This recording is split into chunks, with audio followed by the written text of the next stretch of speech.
Bonjour à tous. Je connaissais Jean-Marc Jancovici que de nom, mais plusieurs sources m'amenaient vers lui. À plusieurs reprises, j'ai entendu écoute les interventions de Jean-Marc Jancovici même si tu n'es pas écolo. Je suis bien obligé de l'avouer, il est vraiment bon dans son discours et on sent que le sujet est complètement maîtrisé. L'enregistrement suivant est un résumé des principales idées développées par Jean-Marc Jancovici lors de son interview chez Thinkerview, ayant comme sujet anticiper l'effondrement énergétique.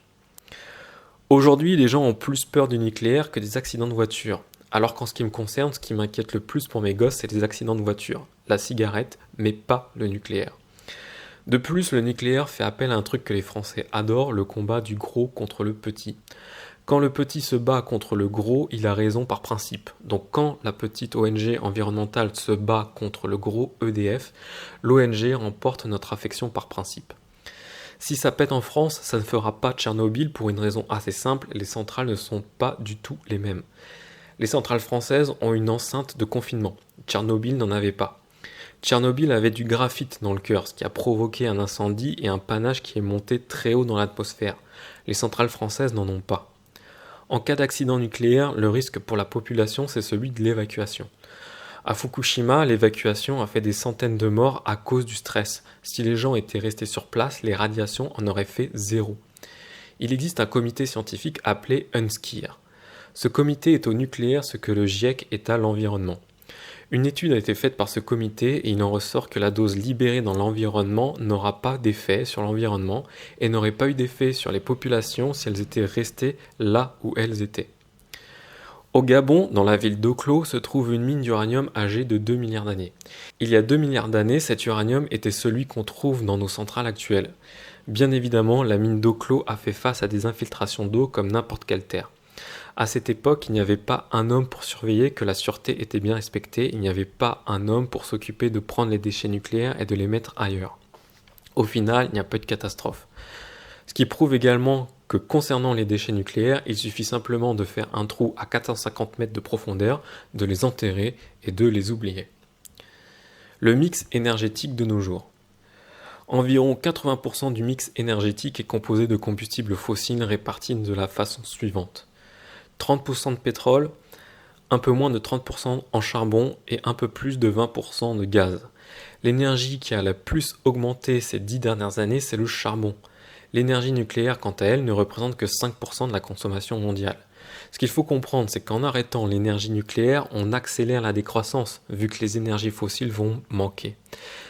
Mais en plus, on accélère le réchauffement climatique, puisque c'est le charbon qui prendrait le relais.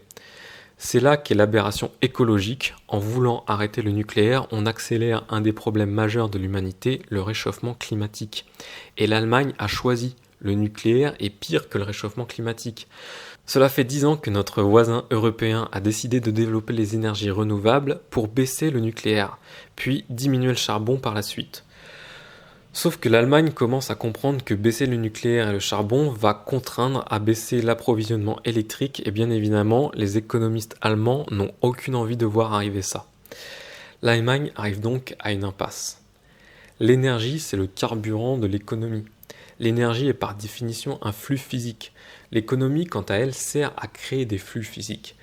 Quand je transforme un minerai de fer en fer, c'est un flux physique. Quand je transforme du fer en boulon, c'est toujours un flux physique. Plus il y a d'énergie, plus je suis capable de faire fonctionner une machine, plus je suis capable de créer de flux physiques.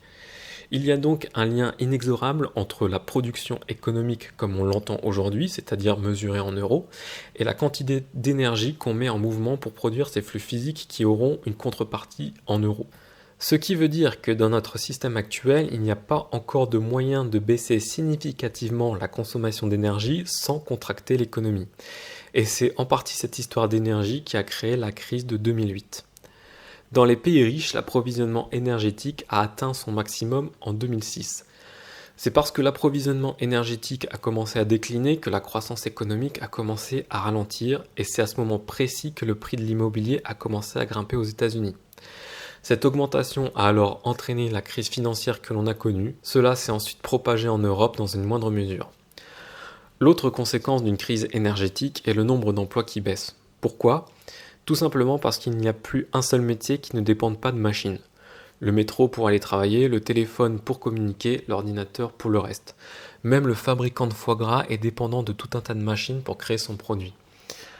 À partir du moment où l'approvisionnement d'énergie est contracté, il y a moins de machines qui travaillent, donc il y a besoin de moins de monde pour piloter ces machines.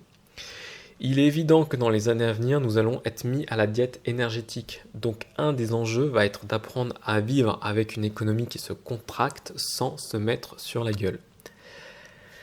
L'énergie est synonyme de confort de vie. Ce qu'il faut bien comprendre, c'est que l'humanité a considérablement évolué grâce aux énergies. C'est d'ailleurs exactement sur ce point que le documentaire Legacy démarre.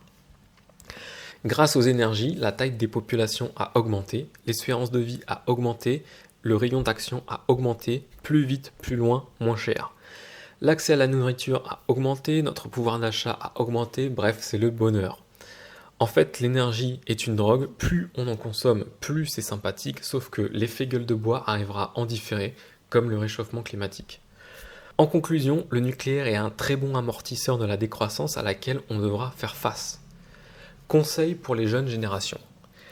Quelqu'un a dit un jour, quand on a un problème, c'est un mauvais planning de passer 50% du temps à poser un problème et 50% du temps à le résoudre. Mieux vaut passer 95% du temps à poser le problème car on n'aura besoin que de 5% du temps pour le résoudre.